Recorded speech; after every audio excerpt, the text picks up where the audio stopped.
So we're going to go into the Duel deck. So I'm going to open this up. Now, one thing to notice, if you're collecting these for their actual sealed value, that they'll be chipped and stuff like that, and people are not so high on these little imperfections. So make sure you get ones that are nicer quality. And if you plan to save on one of those and just kind of hold it, it's usually better to buy them newer or when they're first released because it's easier to get a higher quality.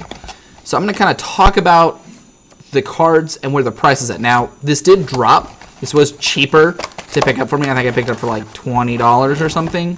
And there's a lot going into this. Now, first of all, these still make great gifts for people. I'm actually very high on Duel decks because of the amount of stuff they give. They usually give kind of mid-grade holders and all that kind of stuff. But there's multiple things going in this. First of all, there is the play experience. The play experience of these decks is actually fairly well. They're usually made to be pretty even, and they usually perform that way. We're going to talk about the deck construction. So, like, if you wanted to play with a friend or give to someone, you know, to like some cousins or siblings or friends to play, get them into Magic. The complexity is a little high on this, but not too bad. And the other part is the value. So let's go ahead and start with the Kiora deck. Now, first of all, these come with 2 foil Planeswalkers in limited edition. Kiora is currently still in standard. No, wait. Rotated. New Kiora's in there. So these did rotate because these are Theros ones. But when they were first in there, they were, and they hold high value at the start. But as it keeps going, I do not expect Elspeth to make a big difference in older formats because of the converted mana cost being 6. Kiora still could be moderately playable in a format like Modern, costing 4.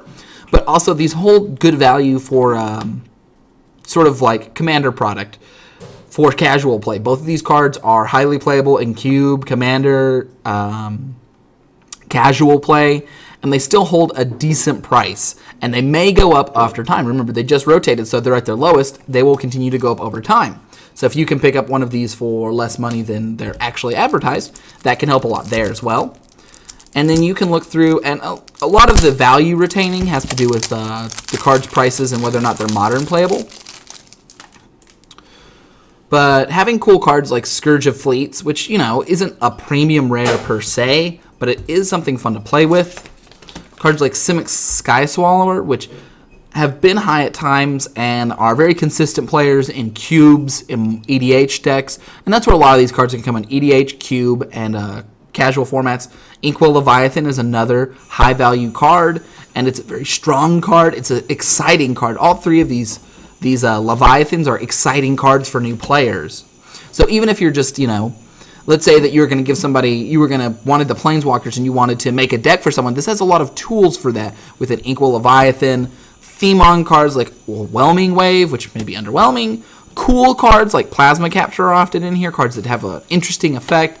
The filler cards, the meat and potato cards, cards like Omen Speaker, which you need to be playing, Coiling Oracle, the same kind of feeling for that. Kiora's Follower, Grazing Gladeheart. Like, none of these cards are awful that we've seen so far. I think Netcaster Spider so far is the least good card. And, you know, they're going to have filler cards no matter what set you're running. But cards like Mana War, these are cards that you can put into lots of casual decks, lots of EDH decks, lots of cubes. New players would be very excited to have these. This could be 2 gifts. Let's say that you had 2 people that live together, right? You can spend $20 and get a really quality Magic deck for 2 different people. If you had a set of siblings, nieces, friends, you know, 2 roommates even. Cards like Lorescale Coatl are kind of like hyping up this kind of theme decks that your friends can make, snake decks. You've got these other snakes to go and maybe what's going to be a snake deck. Not efficient cards, but strong middle-of-the-ground cards like Surrak Banisher are going to perform well often. So I do see a lot of creatures that have reach or flying, which I feel like might be some sort of counter for the expensive -7 ability. That gives them flying. Yeah, and the decks are well balanced. That's something else I like about these, is if you play these decks with 2 people of equal skill, they'll be about half and half. Some cards like Temple of the False Gods are well-needed reprints for EDH decks. Most EDH decks would be happy to run a Temple of the False Gods, so you need a high amount of them.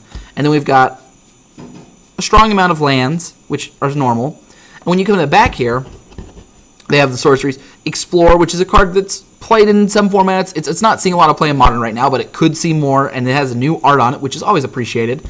And Accumulated Knowledge with new art, which is, again, another card that's always appreciated and very exciting.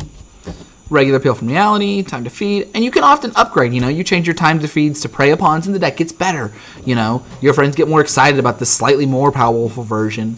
And then we have the tokens here as well, which, they're nice tokens. I like how they're backed with the magic instead of the other stuff on that. We'll look through the white deck real quick.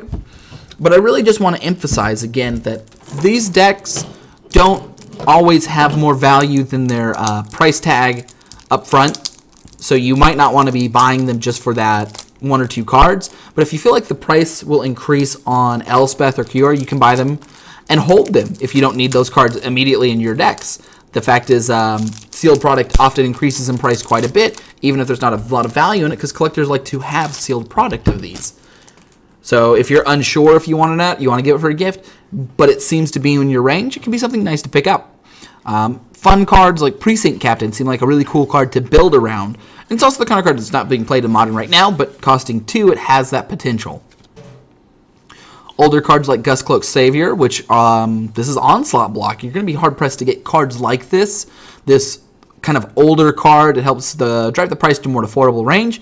But also, with the new borders and all that, it's a more consistent if you'd like to have an update on that. And this has the soldier theme. It's playing into all these, cool soldiers that go together with Captain of the Watch making soldiers, Dictate of Heliod pumping the soldiers. And remember, at the time, Dictate of Heliod was a card that was legal and standard, which makes it exciting as well.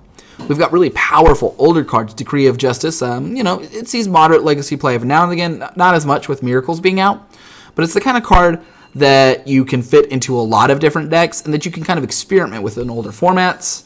I think this is the new art on Ithacan Javeliers. I like it. It looks really cool. It looks really good. It's an iconic older card. A lot of older players will appreciate cards like that. The new art on Mother of Ruins. People often like to have the different arts on this, the different looks, the different options, having an updated looking deck. Role filler cards like Kinsbell Skirmisher, Core Skyrfisher. This card's surprisingly powerful, by the way. I have a couple of, I have a competitive Pauper deck and a casual Soldier Tribal deck, and both of them run Skyfisher to great efficiency. Theme decks, so newer players can kind of get a feel for what kind of new cards or new sets that they'd want to be running, or new feeling, or new tribal decks, that kind of stuff. The other half of the tribe with the Veteran Swordsmith to go with the Veteran Armor. Cards like Banisher Priest to help kind of balance out the big creatures of the other deck.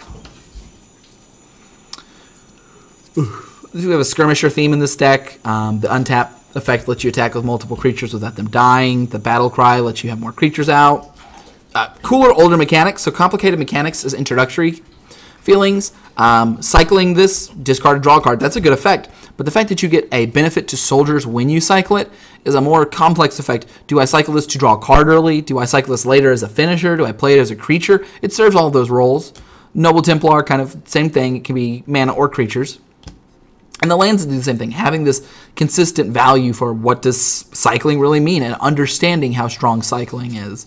Especially since it's a one-color deck, it gets to do a little bit more of that. Some low quality combat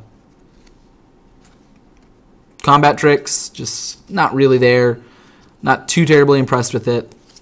And then some more tokens. But I would say that overall, if you're paying less than $25 for this stuff, you are getting a pretty good deal.